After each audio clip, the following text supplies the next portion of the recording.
Hello my friends, it's Ranger Russ from the Meigs Nature Center coming to you today from Chase Pond at Hammonasset Beach State Park.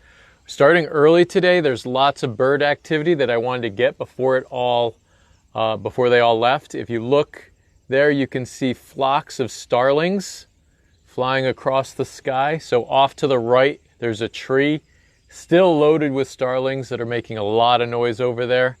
And then if you look over here, you can see them circling and they're landing over by the cabin. Some are flying back to that tree. I don't know if you can hear the noise from the birds. I am sitting in the back of the Nature Center truck, trying not to scare away too many birds. When I got here, there were two great blue heron and two common egrets. And they are, some of them are still here. One of the great blue herons is in the tree, and I can't see it without my binoculars, but I'm going to zoom in there. And over there, in that area, there is a great blue heron in a tree. Okay, and I'm going to stand up and show you. Hopefully they don't fly away. Over here, there's a great blue heron right there. And then there's a common egret closer, and the far white one, again, common egret. So two common egrets with a great blue heron between the two. The other great blue went and landed in the tree. I'm not sure what spooked it. I was here for a little while before it flew off, and it was over there with those three. There was a cormorant in the pond. It flew off.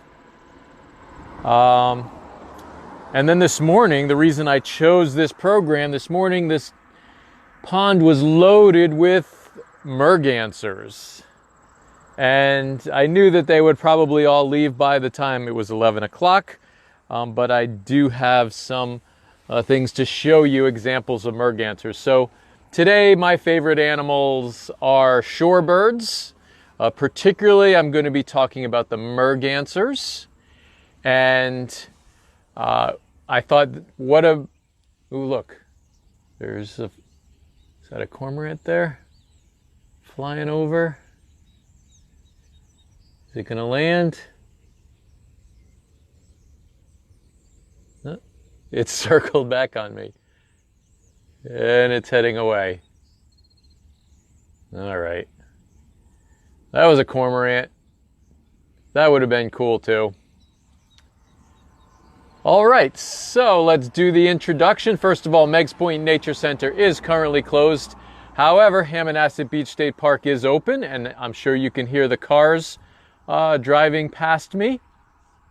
Park is open. Lots of people visiting today. Gorgeous day. Barely any breeze right now. I expect the breeze to pick up this afternoon. But right now, we've got a pretty calm day. We're looking at 65 degrees, maybe getting up even a little more. So it's absolutely beautiful here. If there was more wind, you would see more movement on the surface of the water. So that's always a good way to gauge wind movement, or look at the tops of the trees. It's really fun when the tops of the trees are moving a lot and the water's barely moving at all. And Susan has been waiting for this. I know she has. I think that so this is Chase Pond on the map. Most people call it Swan Pond because this is where in the past our swans have nested. And I'm not seeing anything else. You really need to, when you come out to a place like this, you really just need to sit and wait. And the birds will start to move. They'll freeze when you first get there, but if you're patient, use your binoculars, just scope along the edge of the pond particularly. But if you wait, when I first arrived, the cormorant was underwater, so I didn't think I had any duck activity on the pond. I thought I'd just have the great blue and the common egrets. Great blue heron and common egrets. I thought that was going to be my activity, but there's more have started to move around since I've been here. Now, I want to let everybody know we are working towards our YouTube, being able to do YouTube Live. We're getting closer to 1,000 subscribers to our YouTube channel. So if you go to Meigs Point Nature Center in the channels, YouTube has channels.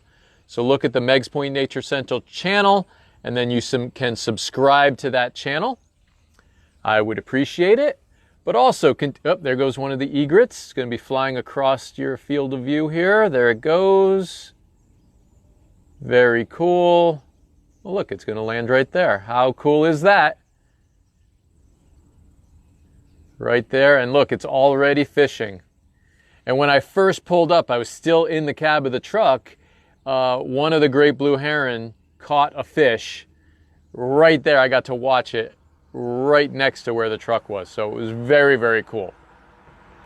All right, so again, we're going to be focusing today on mergansers. I have talked about cormorants in the past, done a little bit of talking about egrets and heron, and we'll continue to talk about those as well. But primarily today we're talking about the mergansers. And they are a diving duck. They will dive underwater to catch their food. They all eat fish. We have three main types of mergansers that you can find here in Connecticut, and we're going to talk about each one of the types of mergansers. And we're going to start out with the common merganser, which is the largest of our mergansers. They can get up to 72 ounces, okay? Now, I do not have a live merganser to look at, but I do have a merganser mount. Wow. That is, there we go. Zoom out a little bit. This is a common merganser. Now, we do have some very beautiful mounts at the Nature Center, and I'll be using those for these close-up views of our birds, since we're not going to get to look at them. They're not following my request and hanging out in the pond all day. So we'll have to look at the mount here on the side of the truck. Now, take a close look at its beak, because these are also called sawbills. Look at those little serrated, they are not teeth, they are part of the bill. However, if this were to latch onto you, that could do quite some damage right there. Okay, they've got a hook there. That's for catching their fish. These are for holding on the fish, and then they're going to swallow the fish head first and whole. All right. Got this beautiful green head. It'll take them a couple of years, like many birds, before they get their adult plumage. Many of the larger birds tend to take a longer period of time to get their adult plumage. Now, they can live up to 13 years. These are cavity nesters. So they are nesting in a hollowed out tree or some sort of cavity or opening that you can find. The most common one that people know about, most common cavity nester, is the wood duck. So this is another one of those cavity nesting birds. They can lay up to 17 eggs. Okay. Now, here's a good point to remind everybody. If you have any questions or comments, you can post them at any time. And also, please post where you're messaging from. So I see Michigan and Westerly right there. So please continue to do that. It's always very cool to see where people are from. Oh, and Windsor is up there too. Greetings from Windsor Locks. Very cool. Now, I want to look at the water again, because it is perfectly flat right now. There's barely any movement. That is so cool. Very rare that we get it any flatter than that. Occasionally it will happen, but there's a little bit of a breeze that's moving across the water. Now, this morning, I did have some mergansers out here. The merganser that I was looking at mainly this morning was the hooded merganser. But the next one we're going to talk about is the red-breasted merganser. Now, if I say red-breasted merganser, immediately you would think it has a nice red chest, and you would be right. This one does not have the full red that they get. They will get even more red than that. And again, it takes them a few years before they get that really distinct red breast. This one's getting close to that, but the eye is accurate also. So they do have a red eye. If you remember the common Merganser, I think it's got a reddish brown eye, I guess. But the red-breasted Merganser, bright red eye, that chest will become all solid, nice rusty red color, kind of like the female's head. And we're gonna slide on over to look at the female. There's some cobwebs on there.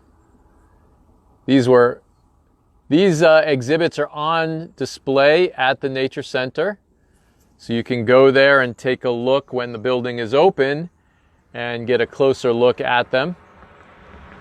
So the females will have that rusty red head and pretty mottled gray for the rest of the body. And the male, like the common Merganser, has the iridescent green head and a pattern on the body. The common Merganser has a lot more white on it than the red-breasted Merganser.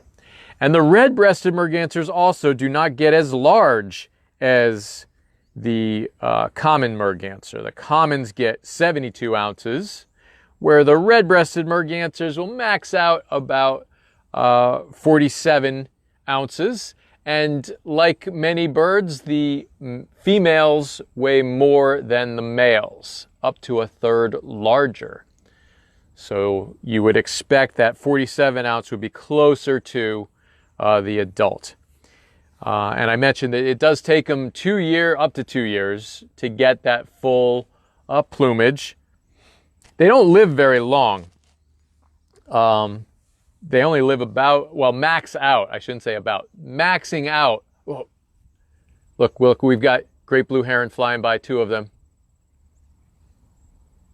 Are they going to land? Circling. Please land. Come on, guys. You want to land. Look at that, circling around. It would be, one landed there. The other one is heading off. Heading down and out into the marsh somewhere else. Let's turn back here, and I'm going to zoom in so you can see it way on the other side of the pond. I wish that my phone had like a super zoom feature like some of these fancy cameras do. But it's probably not even in focus now. I'm zoomed in so much. But there it is over on the other side of the pond. Now those 2 that circled, I believe, are 2 brand new ones. I think the other one is still in the tree. And there's one still down to my left over here, actually. I'm going to zoom back and let's take a look over here. Just behind that cedar tree, there is another great blue heron. So this is a great day for great blue heron. I don't know if you guys can see it right there. It's bobbing its head now and then. It's behind that cedar tree there. Let's stand up and see if we can get a look at it. Hopefully it doesn't fly away.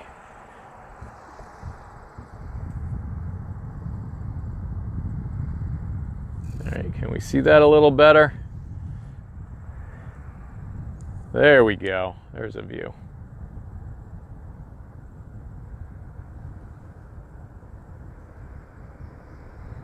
So that means we have at least 3 great blue heron that were just at the pond, possibly 4, because I do think the other one is still in the tree. Those 2 that circled were new to the pond. So, very cool. We've got great blue heron activity. Let's go back to talk more about our Merganser friends. There we go. That's the red-breasted again. So I was talking about how long they live. The red-breasteds live a maximum. So most of them are not going to reach 9 years, but they live 9 years. The common Merganser lives a little bit longer, up to 13 years. And then the last one we're going to talk about, the hooded merganser, only lives 11 years. So let's see, we can move the red-breasteds out of the way here, and we will talk about the hooded merganser. Now this is the one, there were 3 or 4 of these in the pond this morning. Actually, I think probably more than that. The hooded merganser, it's the smallest of the mergansers. That very distinct hood, it can raise that up even more, so you get that white patch will get much larger. These guys only weigh about 23 ounces maximum, the females up to 23 ounces, so not nearly as large as the other ones. Again, they live 11 years. All right, they've got that nice rusty color, they've got a nice black and white pattern on their back. Let's angle this down a little bit. Here we go.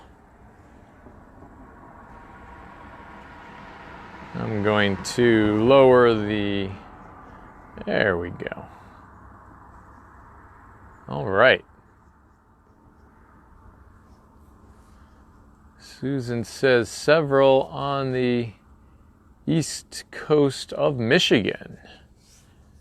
Very cool. I'm guessing you have the same mergansers. Looking at their range maps, you have all 3 of these can be found in Michigan. Now, the hooded merganser and the common merganser can be found in Connecticut year-round. The red-breasted merganser technically can be here year-round, but they're really out on the coast, not up on the shore. They're out in the water. They're for the summers, or for year-round. Actually, yeah, it's the summers that they're here, that they are just out in the water. The rest of the year they can be migrating through. All right, what else can I tell you about the, a really cool thing about the hooded merganser, and this is the thing I learned today. I love to find something new about a bird, or anything. The hooded merganser is a cavity nester, just like the common merganser. Much smaller, so it doesn't need as large of a cavity. But what they do, it's absolutely spectacular. It's called brood parasitation. So they will lay their eggs in other hooded merganser nests. They're not a parasite, like there's a duck that just moved out behind where that, so see that? We've been sitting here at this pond, there were no ducks moving around, nothing, and then all of a sudden out from behind that little inlet there where the common egret is sitting, out comes a duck. I can't tell what it is from here, I don't have my binoculars right now, but we have a duck. Very cool. So again, back to the hooded merganser, they are brood parasites, so they will lay their eggs in other mergansers' nests. The cowbird is the big parasite that most people know of, nest parasite. They lay their eggs in other birds' nests and have the other birds raise them. They don't take care of the eggs themselves. They don't even have their own nests. The hooded merganser will still make a nest, but it will also go and find other hooded merganser nests and lay eggs in them as well. So they will lay up to 13 eggs, but not all of them are going to be in their nest. Now, this is great for genetic diversity. If you think of it this way, when a bird lays its eggs, raises its eggs, all of those eggs have the same genes. If that nest is wiped out, then those genes are lost for that year. If you have other birds laying their eggs in your nest, and your nest is destroyed and you've laid your eggs in other birds' nests, now your genes are preserved. So you have 1 or 2 eggs scattered around in other nests, you have a chance that your genes are going to continue even if your nest is completely destroyed, either by weather or by a predator or whatever the reason, you have a chance that your genes will continue on So year after year, you're really increasing the chance of each bird's genes continuing on. That is great for the gene pool. And the gene pool is really what keeps species going. Interbreeding, you end up losing your birds over time. With increased genetic diversity, words are hard sometimes. Increased genetic diversity means a healthier, more stable population of birds, which is absolutely the coolest thing. I did not know that they were brood parasites. So I love learning something new, and that's my new thing for today. All right, let's see if we have any questions. If anybody has any questions, post them at any time. If you're not watching this live, if you're watching it on YouTube or on our website, you can send us your questions through Facebook or through the website. If you go to the Virtual Learning Center at meigspointnaturecenter.org, you'll see all of the videos that I've done in the past. So we're close to 250 videos. I think we're up to 260 right now. Different videos that we have with all sorts of extras if you go to the website. And there goes, looks like a pigeon flying by. I don't know if you guys, I don't think my camera was up high enough. Pigeons are quick though.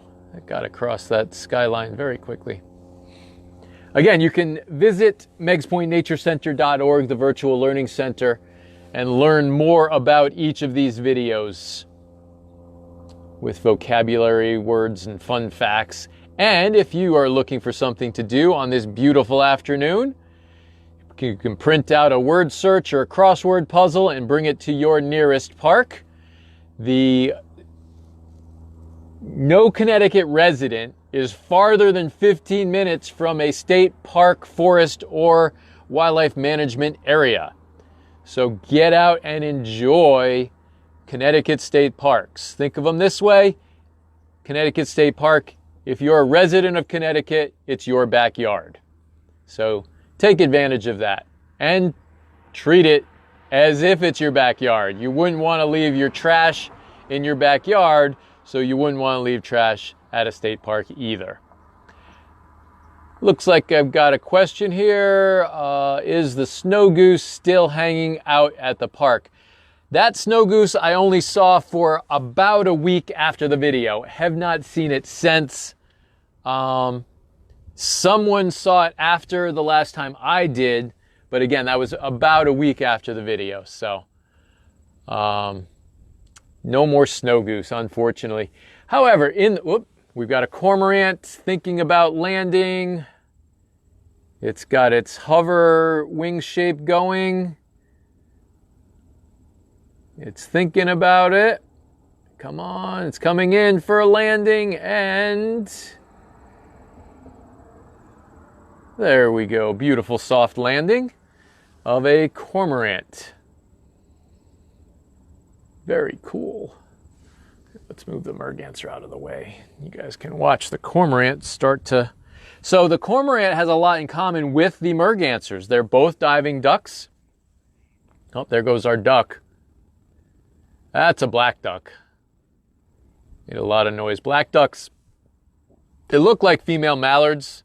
They're darker and larger than a female mallard, however. So the cormorants will dive underwater to catch fish. Mergansers do the same thing. Almost all of a merganser's diet is fish. And I told you, there's lots of people visiting the park today, so there's a few cars driving by me. Hopefully the microphone isn't picking up. Listen to that, you can hear it. That's the great blue heron. And it's landed in the tree. How cool is that? It squawked the whole way too. Let me see some thumbs up if you guys were able to see and or hear that great blue heron go and land in the tree. And now I can't even see it.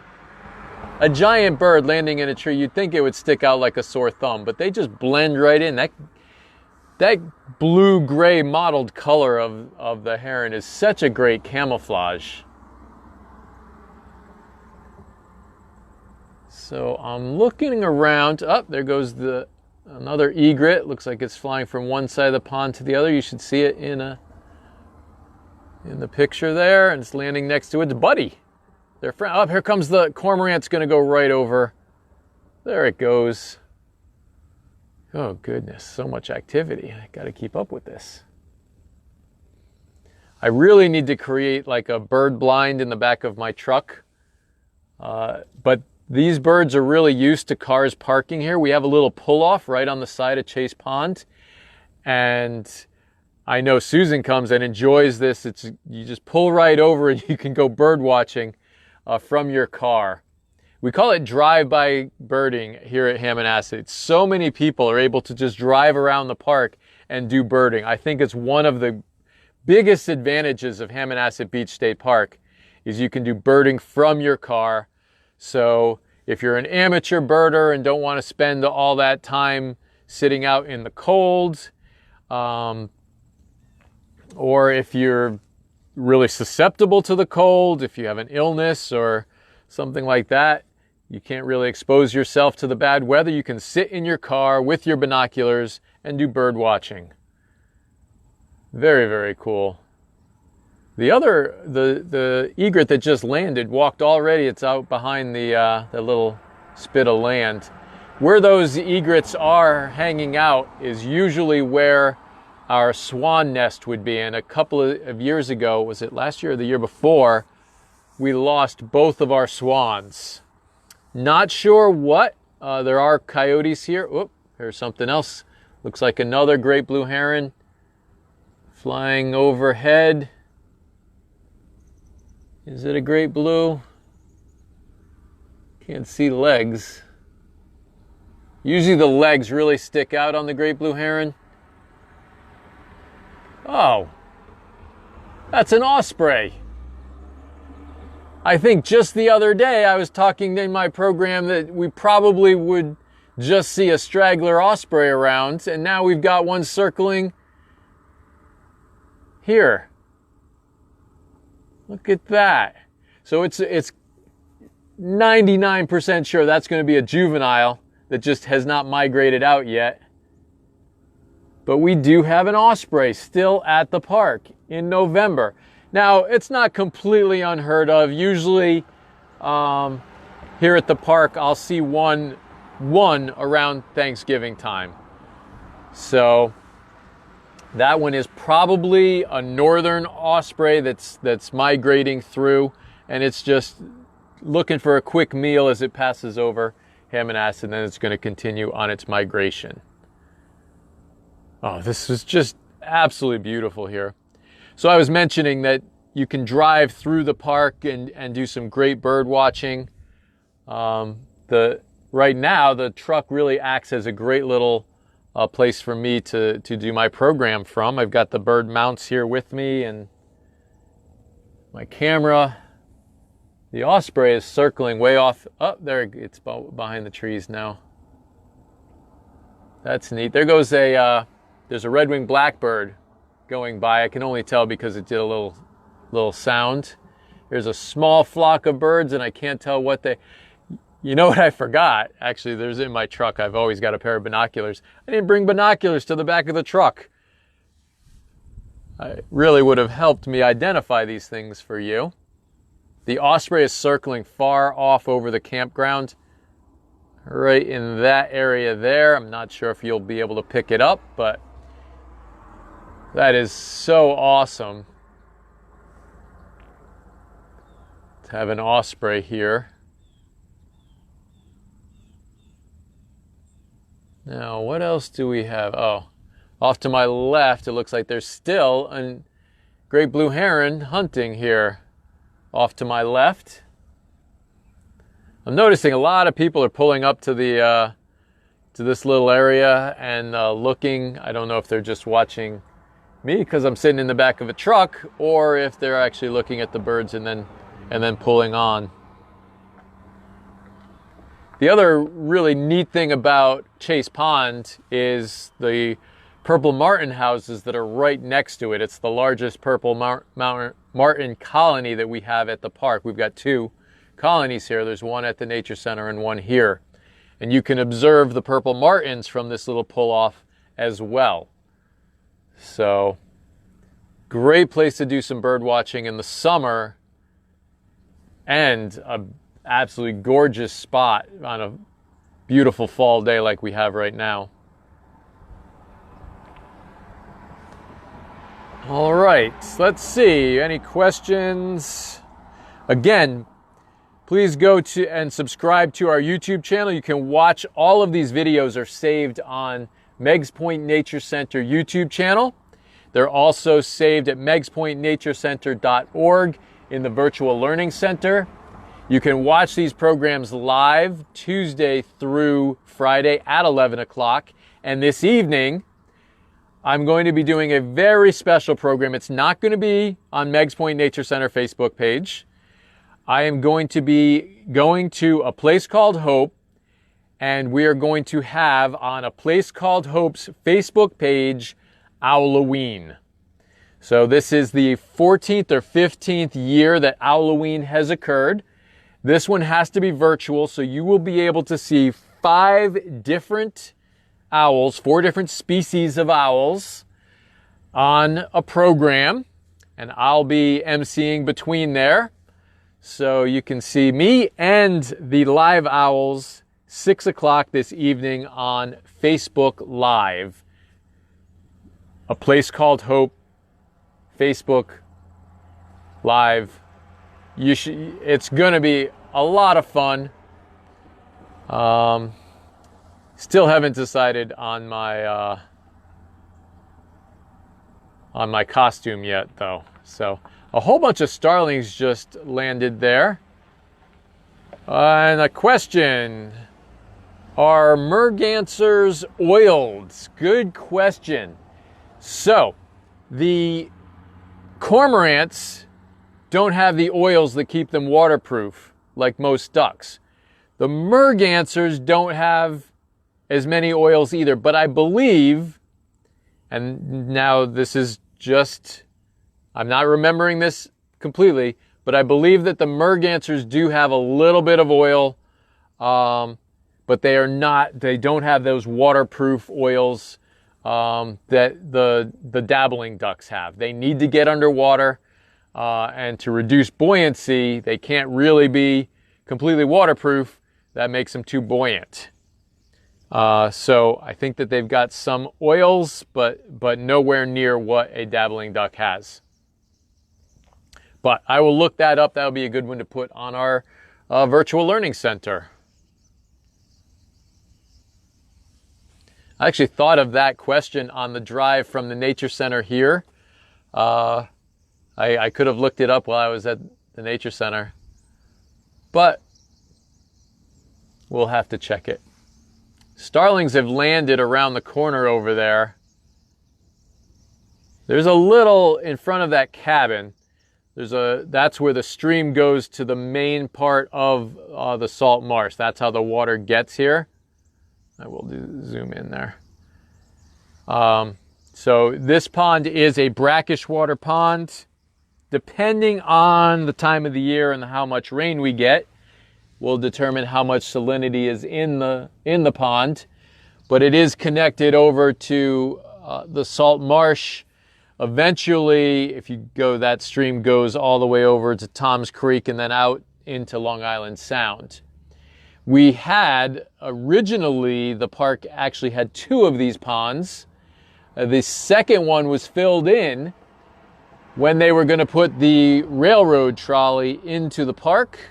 They had to fill in the other ponds for the route that the trolley was going to go. That's why we don't have it, unfortunately. There would have been 2 of these ponds instead of just the one that we have. All right. I love the fact that you asked the question. Who asked that? Virginia? Asked the question about the oils on the merganser. That's fantastic. I should have brought it up earlier. You guys are great at asking me the questions that I should be telling you about anyway. Let's see. Okay, so I think what I'm going to do now, we'll just stand up, get a nice high view of Chase Pond. and see if we can see anything else. I'll do a quick pan around the pond. We'll start over here, and then we can wrap it up. Oh, there's a good thing to talk about. Take a look at that sign right there. Please do not feed the birds, especially do not feed them bread or crackers. Oh, those things have no nutritional value for these birds. The ducks need to be eating plants and insects and little crustaceans in the mud, not eating bread. I don't know if you can see the great blue heron is right in the reeds there. So again, let's pan around. Let's zoom back out here. Pan around. I know people really enjoy feeding birds, but you should feed them something that's healthy for them, not bread or crackers.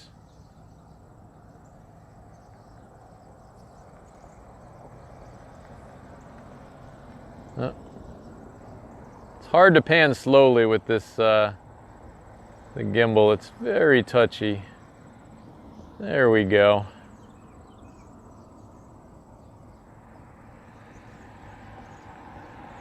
So again, I hope everyone is enjoying these programs as much as I'm enjoying doing them. We will continue to do them. I might change up the times in the future, but for now, look for them Tuesday through Friday at 11. And I will also continue to be traveling out to other parks. I know Topsmead State Park is on the list.